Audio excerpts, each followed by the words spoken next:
When you consider an individual in your life and the impact they have on you and others, a few words may come to mind. Teacher, preacher, or perhaps innovator. In other words, a leader.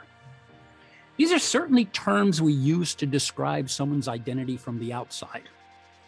But what if we choose a different set of terms to describe someone from the inside?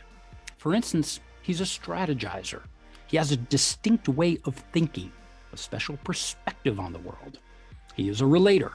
He enjoys the thrill of turning strangers into friends. He's an analyzer, someone who is both objective and dispassionate.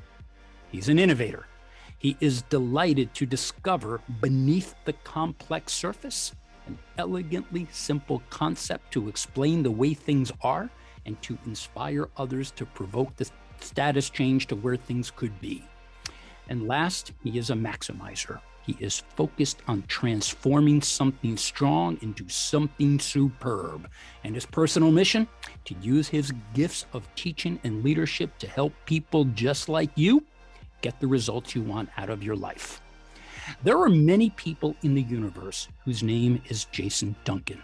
However, I am honored today to host the real Jason Duncan. Welcome to A Climb to the Top Stories of Transformation. I'm Chuck Garcia, and to the real Jason Duncan, welcome to the show. And that was quite the introduction. Thank you. Very honored to be here, Chuck. It's great to be with you today. I appreciate it, Jason. And part of when I was prepping for the show and I thought about you and you and I met in advance of what we want to do in the service of our listeners and helping them to succeed and to prosper, I thought about the surface level of the real Jason Duncan, which is generally where anybody begins at an introduction. But you are the only individual, Jason, in 71 episodes of A Climb to the Top who put your conclusions from the wonderful book Strength Finder onto your website. Why'd you do that? It was awesome. Well, it's unique and it's you. But to our listeners, because I use Strength Finder certainly in many of my classes, explain what you did and why you did it, and most important, what you learned about yourself in that exercise. Well, I'll give credit where credit is due. So I was a part of a leadership program in my hometown of Gallatin, Tennessee, which we're just outside of Nashville, a suburb of Nashville. And it was a couple of years ago. And part of our program as the leadership program, we were to do the Strength Finders, read the book, as you know. And as a matter of fact, I've got that book right here on my desk. I love it. The book looks like this here. So this little Strength Finders book. Yep. And take the assessment. Now, I'd never heard of the Strength Finders, and I used to be certified in DISC. I've done Myers-Briggs. I've done all the ones that any of your listeners are probably aware of. Yep. Colby, all that stuff. Yep. And Strength Finders was probably for me one of the most immediately connected. Like as soon as I got the results back, I'm like, wow, this explains. It didn't reveal anything new. It just crystallized what I probably already really knew about myself. Now, what I did with that data is that I now use that every time I build teams. When I'm hiring someone new or I'm putting a team together, I have them take it.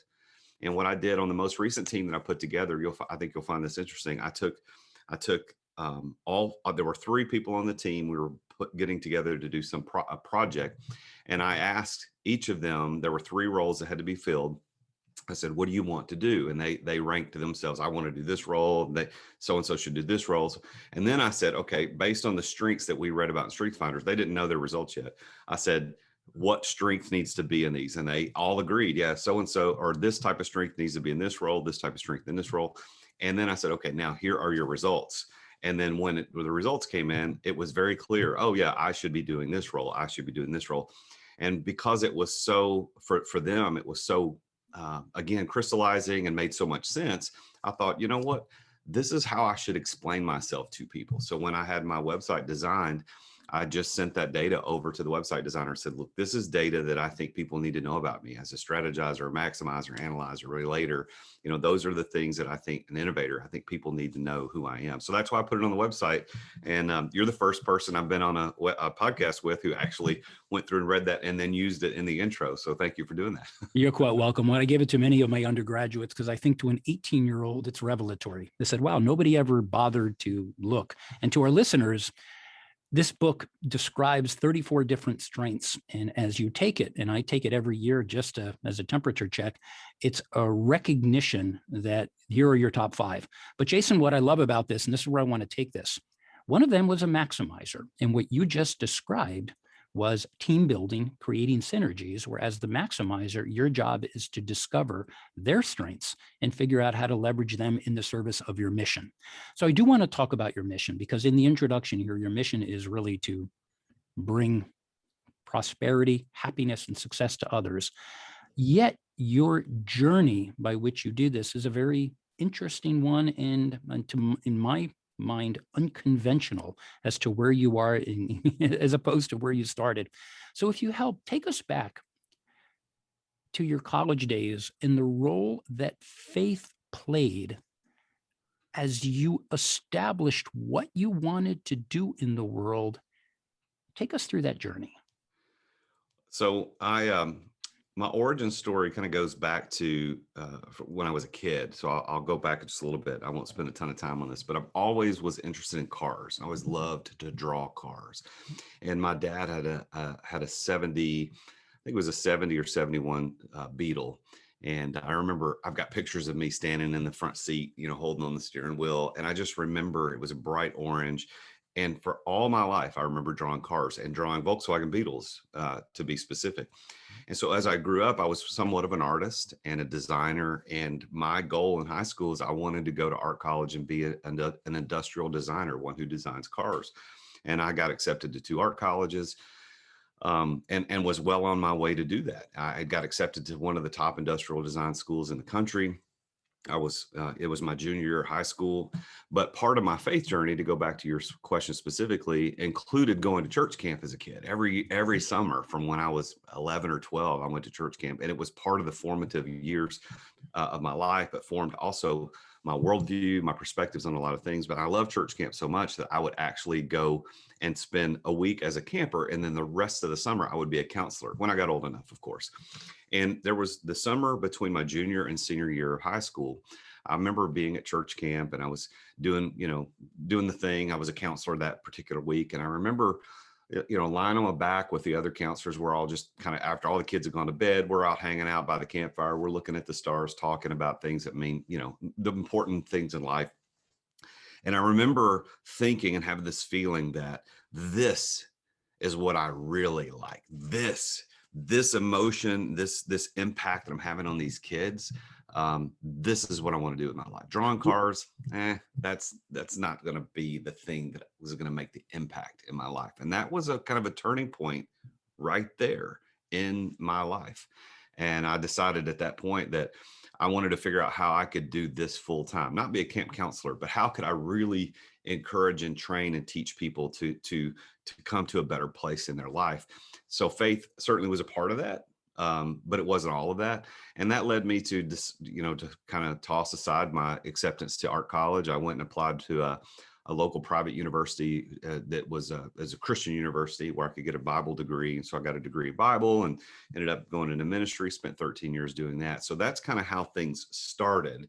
And I'll stop there because that doesn't lead me to today, but that's kind of how things started.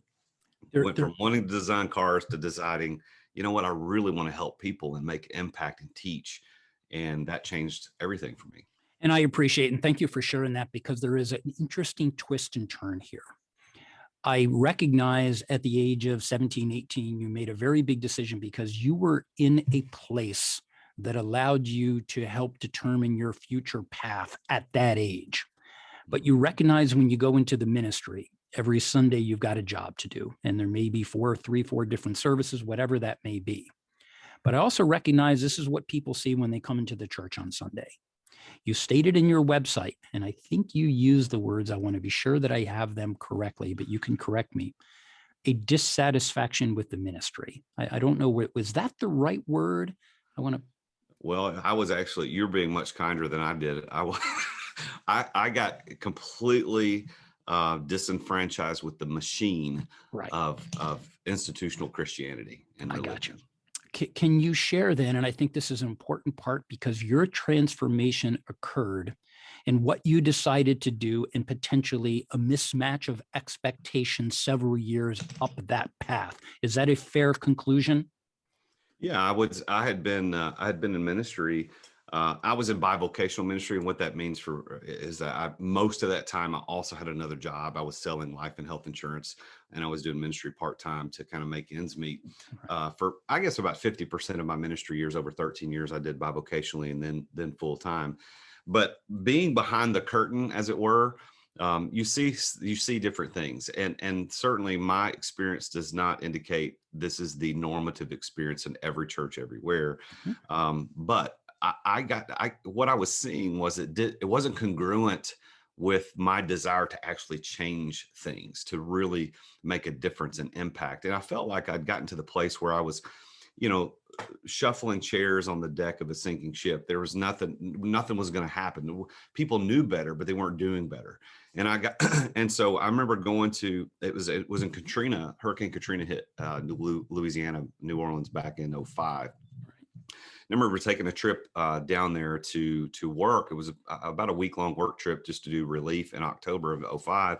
I actually took a group from my church, and it was on that 9.5-hour drive back from New Orleans back to Nashville that it really sunk in again, this next big change in my life. It was, first one was at church camp, and I was like, okay, I'm going to go into ministry so that I can make an impact. And now it was, I'm going to leave ministry so I can make an impact. Well, this is an interesting one, and I'd like to examine that for just a second. Did you feel that being in the ministry, you had an impact and you lost it, or do you feel you never had it? Oh, I made an impact, certainly. Yeah.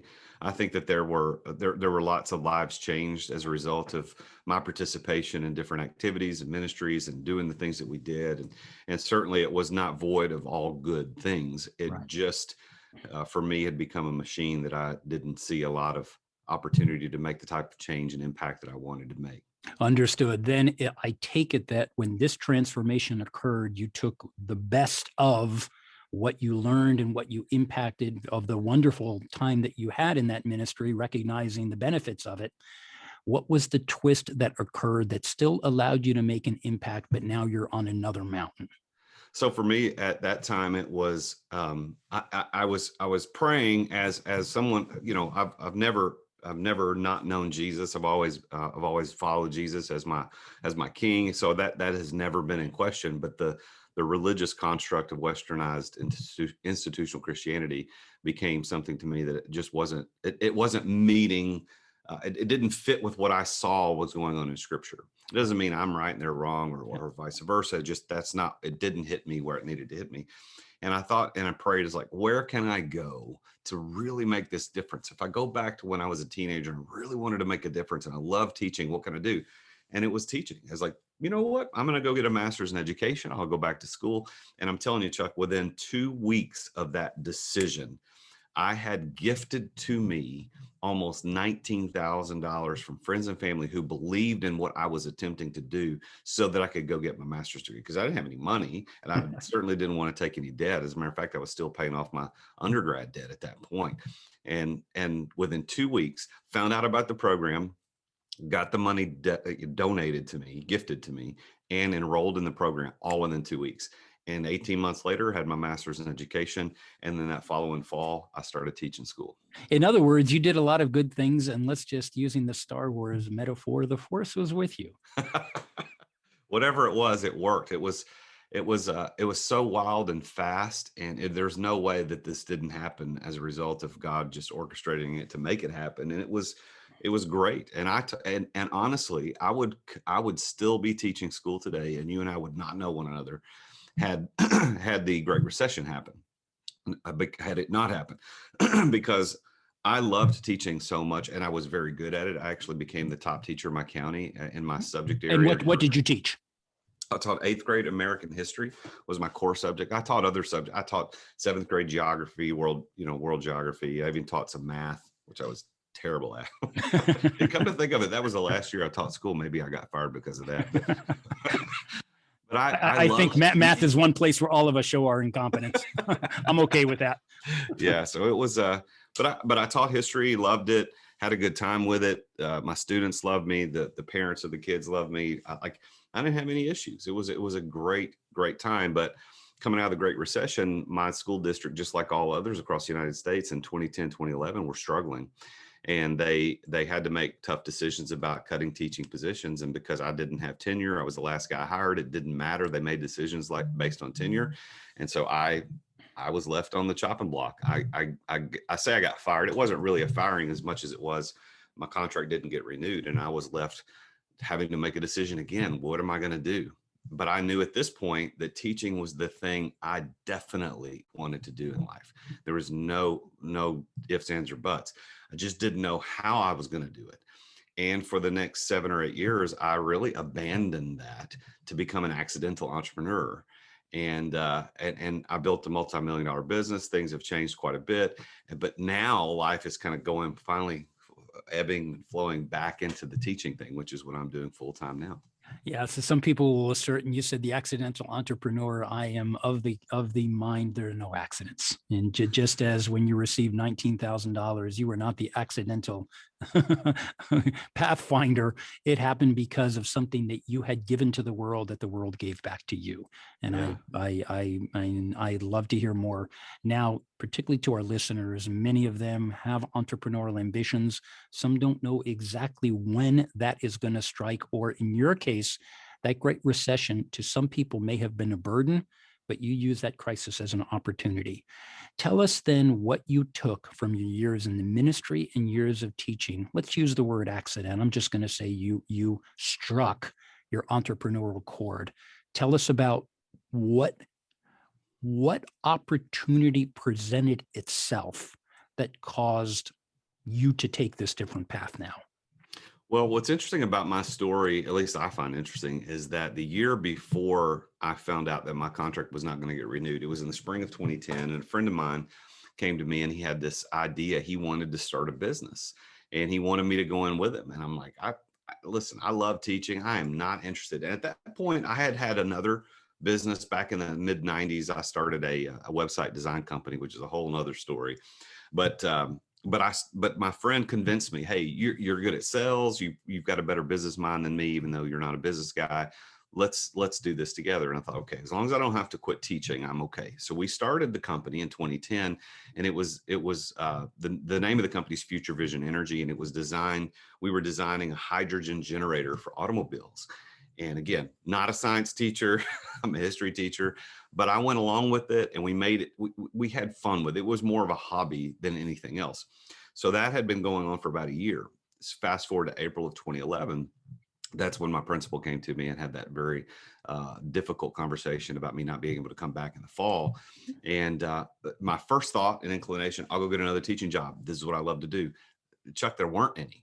Like there were no now I could have probably moved out of state, but Nashville's home. I did not want to leave, couldn't find a teaching job. And so I thought, well, what can I do? What can I do with this company called Future Vision Energy that would actually make money? Because the hydrogen generator thing wasn't making any money. So I thought, and I don't even know how this happened, but I thought LED lighting, if you think about it in terms of the timing in 2011, LED lighting was really coming on strong then. It was starting to become commercially viable for overhead lighting, commercial lighting in buildings. And I thought, we've got an energy named company. I think I could do energy efficiency sales through LED lighting because it'll save people so much money. I think I can make this go. Well, my business partner wasn't interested. He thought I wouldn't say he thought it was a dumb idea. He just wasn't interested in it. And so I took full control of the LLC, and he took the things and the patents that we had been working on, and he went his own way and I went my own way. And I gave myself a deadline. I told my wife, I said, baby, if something doesn't happen by August the 15th, I'll go get a real job. And so that was, and the reason I picked that date was because that was the last paycheck I was going to get from the state as a teacher. And so this is God's honest truth. On August the 12th, I went to a hospital here in Middle Tennessee, and we pitched a project, an LED retrofit project, and they bought it. And it turned out to be, it wasn't immediately, but it turned out to overall over 3 phases, a $2.3 million project. And the accidental entrepreneur. yeah, so that's kind of how the company got started. Now the company's name today is Energy Lighting Services. It's still the same LLC, Future Vision Energy. Never changed that. We just took on an assumed name once we realized that lighting was going to be our thing. And I built a multi-million-dollar company because I knew how to sell. That was really the primary thing. I knew how to sell. I had good contacts. And I had passion. I was like, I have to make this work. I was willing to do whatever it took to make it work. And we made it on the Inc. 5000 list a couple of times as one of the fastest growing privately held companies in the country. We made it on Entrepreneur 360 list as one of the top entrepreneurial companies in the country, multiple Small Business of the Year awards. And I attribute that to my team. I hired really, really fantastic people who still run the business today. I still own the business. But I have no daily duties in the business. I've exited without exiting, which is what I teach now other people to do. But it's been a phenomenal ride over the last decade. Well, let's lay down some lessons then for our listeners as you twist and turned your way into something new. The first question, let's start with you. What did you learn about yourself now that you're in this other place? What did I learn about myself? So in terms of entrepreneurialism, yeah, I think what I learned about myself is that I can do a lot more than I thought I could do. Mm-hmm. And I know there's this fake it till you make it concept, that there's the positive side of it and the negative side of it. There's a lot of gurus that say it lacks integrity, and there's the other side of it. I happen to be on this other side. I did the fake it till I make it. Never once did I lie to anybody. Never once did I mislead anybody to anything. But I put myself in a position as like, yes, I know what I'm doing. I could make this work, even though I might not have known everything. I remember there was this one story. It was that same hospital project. We had just kind of sealed the deal, and a couple of the facility guys were asking me questions about voltage, and they're like, "Yeah, well, these work. We got some parts of our hospital, they're 277 volts. Some parts are 110 volt where they work." And I looked at him, and I didn't even know what he was talking about. And I'm like, yeah, no problem. Oh yeah, the voltage. Yeah, all right, we'll get right on it. And the reason I was able to say that, even though it was kind of faking it till I make it, is because I had trust in my manufacturing partners. They knew lighting, and they would have already told me, hey, you got to make sure about this voltage thing, but they didn't. So I knew that it was going to work. And so I think what I learned about myself, Chuck, was that I could do more than I gave myself credit for. And I think other people can too, which is why I loved helping entrepreneurs found new businesses today to change the world, because they can do more than they think. We are more capable than we give ourselves credit for. Indeed. Jason, and to our listeners, what Jason is describing is a book in 2013 that was called The As If Principle, written by a guy named Richard Wiseman. And what he talked about, don't fake it till you make it. Fake it till you become it. You believe you are that person. And many people on what you described on the other side think it's not authentic, it's not genuine. Who said we can't change to be something else? And yet your teaching skills showed well when it came down to have to persuade and inspire someone to hit a buy signal. Did your teaching help you to become a good salesman? Yeah, I think that on my sales skills, this is the story. So, when I got married in 1995. Mm-hmm. When I got married as a young 20-year-old guy I was still in college, and I didn't really know. Sales companies, insurance companies specifically, would hire anybody who could fog a mirror. They would hire anybody. Well, I was one of those anybody's. I am a voracious reader, and I love to learn. I've always loved to learn new things that I'm interested in. And so as a salesperson, they would show the opportunity. Hey, you could make X number of dollars if you did this. Yep. So I'm okay. Teach me how to do that. So I went through some fantastic sales training early in my career as a salesperson in the 90s, late 90s. And I learned how to sell, I learned how to prospect, learned how to close, I learned all that stuff. And then when I became a full-time pastor, when I was pastoring full-time, it's not sales in the traditional sense, but there's still a lot of persuasion, a lot of appealing to people's emotional interests, et cetera. Yep. And then when I became a teacher, again, not sales in the traditional sense, but when you got a room full of 13, 14-year-old, 8th grade kids, you've got to learn how to get their attention. You've got to learn how to make them interested. You got to learn how to make them want to know what you're trying to teach them. So all of those things contributed to, added up on my sales skills.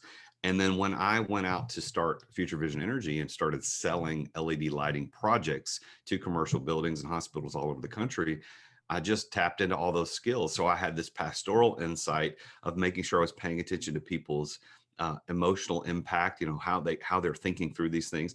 And then as a teacher, I was able to well educate my prospects on what I was attempting to do, because there's lots of education, or at least there was a long time ago. It's not as much today, about what LEDs are and what they can do for you, how.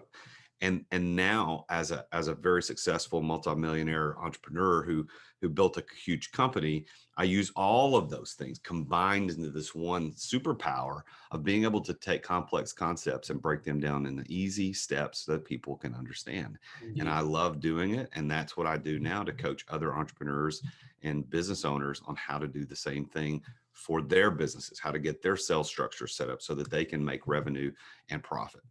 Yeah, in fact, I everything that we have done so far and discussed, Jason, is leading us to many of our listeners. Probably they're all on LinkedIn, and when they go into the Real Jason Duncan and they look right at the top of it, you have something that says results right at the beginning.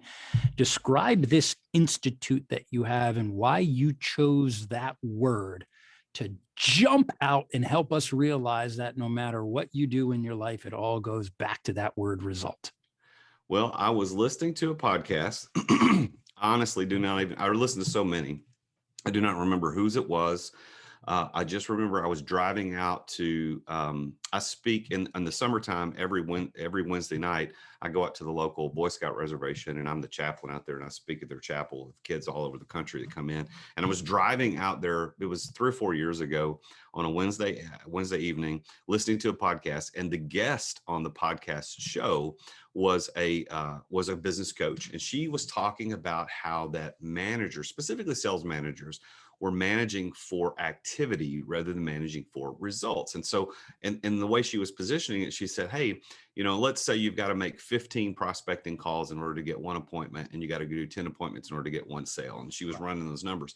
She said most sales managers and business owners will manage that activity and just tell people, hey, if you do all the activity, it's going to work. And I think that's a pretty common concept. I think most people understand it and get it. But what she did, she twisted that. And she said, here's the thing, though. You can't pay your bills on the activity. You only pay them on the results. Right. And it struck me. It was like a ton of bricks landed on my shoulders. Like, I've been doing the wrong thing. We built a very fantastic sales organization, very specific processes, and we knew exactly how many calls it took to get to X, Y, or Z. But I was managing for all the activity and not the results. Right. And so then I had this conundrum. I had this cognitive dissonance that said, okay, if I can't manage for the activity and I have to manage for the results, is it like, I don't care how you do it, just do it? And I thought, that doesn't fit me. That doesn't have integrity, because I worked for people in the insurance business. They're like, I don't care how you get the sale. I don't care if you have to lie to them. I don't care if you have to forge your name. I mean, I really worked for people like that. I never did that, but that's what so I knew that I couldn't do that because I was a person of integrity. So I thought, how do I manage for results and do it through integrity? And there it was, results through integrity. So at first it was simply a hashtag on everything we did as a company. I went back and changed the way we did our 30-day reviews of our sales team. There are 2 questions. Did you get the results that you were required to get? And number 2, did you do it with integrity? And most people think that integrity means being honest and forthright, and that certainly is part of it. But what I mean by integrity was that, did you follow the process? Did you put in the hours and the time to do the things that are required? So if those 2 things come together, if you do the results and you do it through integrity, you should be there. Because at the end of the day, you can't deposit effort. The banker is not going to take a note from your mom that you tried hard. You've got to take in real cash, real money that you earn, the result of the efforts that you put in. Yeah. And can you describe, for anyone interested in this Do you call it an institute, a university? How do you label it? Because as I read it, I said, oh, this is really cool, but I want to hear it through your words. So there's two companies that I started. The first company I started was once I started building my company, Energy Lighting Services, in such a way that I could exit without exiting. In other words, I could still own it and make the money from it, but not have the daily duties. I started a coaching and consulting platform called Results Through Integrity. And so that's how I've got clients all over the world that I coach as founders how to get to results through integrity. And I focus on reverse engineering their goals backwards so that we can get them their results much more quickly. And of course, I work with everything, sales teams and whatever they need me to do. That's my coaching and consulting company, Results Through Integrity. And then over the last year or so, I started working with a coach because I truly believe that everybody needs a coach in life and you should have a coach. And so I hired a coach back in October, and I said, his name is Mitch. I said, hey, Mitch, I've got this concept in my, like all these things that I've learned over this decade of being, unemployed school teacher to millionaire. Like how I've got this journey that there's a lot of good nuggets of data. I don't know everything, but some of the stuff I know is really good that I can help other people. How do I get this out there? And he knew my desire for teaching. He said, you're a teacher at heart. Let's put together a university system, an online university system with courses that are specifically about entrepreneurship, leadership, sales, and financial literacy, which are the core subjects that I know a lot about. And then when we were trying to figure out, okay, now we know what we're going to do with an online university and sell courses online, what do we name it? And he was like, duh, it's Results University. It was his idea. He's like, you're all about results. It's not about the work. It's not about the activity. It's about the results. So everything you do is results driven. So my coaching company, and I coach entrepreneurs all over the world, it's Results Through Integrity. And then my online university, where I've got students from all over the world who are learning how to be better entrepreneurs, it's Results University. And let's leave our audience with the ultimate call to action, where I always ask our guests to speak directly to them. And the big question we ask is, what do we want our listeners, through all of the advice and insight that you've laid down on this episode, what do you want them to think? What do you want them to feel?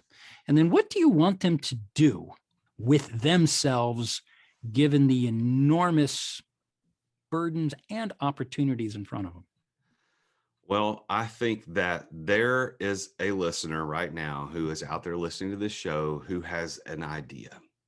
And that idea is burning a hole in their brain. They want to start a business more than anything, and they just don't know what to do because our education system failed us. It did not teach us how to balance a checkbook, much less how to start a business or how to grow a business or how to grow a successful or profitable business.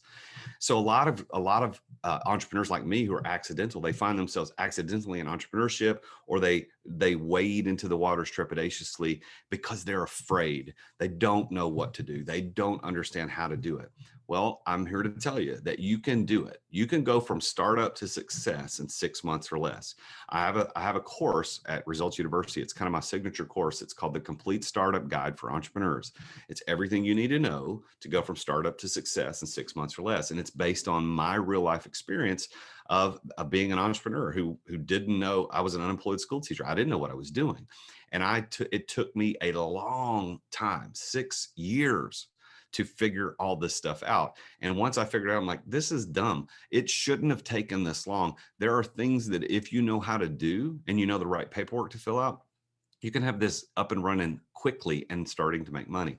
So I designed this course. It's 11 lessons. All these 11 lessons are everything from what are the keys to success? Like, what do you have to know in order to be successful? What do you need to do to file your articles of formation? How do you get your EIN? Which, if you don't even know what those terms are, it's because you don't know, right? I teach you. I didn't have a course for that in college. That's exactly right. I mean, do you know that 95% of America's professors have never started a business? It could be argued that drug dealers know more about running businesses than our college professors. And that's no slight against a college professor, because I'm a teacher and I'm a professor. I like colleges, but the people teaching entrepreneurship don't know entrepreneurship. I know it. I lived it. I've built companies and companies and companies that have been very successful, and I've helped other people do the same thing. So I even created 10 customizable downloadable documents for my students in this course that teaches them exactly what they need to do. There are checks, there are checklists, there are worksheets, there are templates, everything you need to know to go from startup to success in 6 months or less. And you can find that course at resultsuniversity.org. It's resultsuniversity.org. You can go and buy the course. You can download it today. You can get started on it today. And then if you want one-on-one or group coaching, I do that through my company, Results Through Integrity. And you'll be given the opportunity to reach out to me through that if you buy the course. Now, if you're not interested in the course, you just want to talk directly to me or one of my certified coaches, you can go to my website, therealjasonduncan.com. And I've got all kinds of information there. That's where Chuck found all the good stuff on me for the intro. So all that's there. Well, I'd like the outro to focus on something very specific. There are, as I said in the opening, there are many Jason Duncans in the world, but you are the real Jason Duncan. Tell us why you, and tell us who is the real Jason Duncan. Well, the punchline is this is 100% a branding play. I truly believe that personal branding, we're only seeing the beginnings of what's going to happen with personal branding. But here's the bigger, longer story of that's not too long, is that for years, I have wanted to buy the domain that's just my name, and it was not available. So I eventually tracked down the person who owned it, because if you go to it, it just points at an empty MySpace page. There's nothing there. And I thought, for surely to goodness, this person doesn't need it. And I tried and couldn't. Well, in the meantime, I had set up an Instagram account, and again, there's so many Jason Duncans. There's lots of them. I couldn't be just Jason Duncan. So I thought, well, I'll be the real one. And then I started talking to a branding coach in New York, and she was saying, okay, well, tell me a little bit about you and blah, blah, blah. So I told her the story and told her all this. She goes, okay, well, this is easy. You just need to start your own personal brand as the real Jason Duncan. Get a logo design, get your website, get the domain, and that's going to be who you are. And so now when I introduce myself as the real Jason Duncan. People take a pause and and they remember it. And so it's just a personal branding play, and it's working. People ask me, just like you just did. People ask me what it means, and it gives me the opportunity to talk more about my name than if I just introduced myself as. Well, it's a great story, Jason, but I think it's part of the actionable advice that you're providing, because I think all of us, for what you and I do for a living, we are here in the service of someone else's success. And what you said earlier is, right now there's somebody burning an idea in their brain, and often they don't know what to do with it. And that's where we come in. I'm Chuck Garcia. You have listened to the real Jason Duncan on this wonderful episode, and I am honored and blessed to have had him here. You can always find me at chuckgarcia.com. Jason, the real Jason Duncan, thank you so much for joining me on the show today. It has been an absolute honor. I've been looking forward to this all week. Thank you so much. And to our listeners, thank you always for tuning in. Again, you can find me at chuckgarcia.com. We love to hear from you. We wish you the best in your mountain climbs. Keep changing, keep transforming, and keep climbing. We'll see you next week.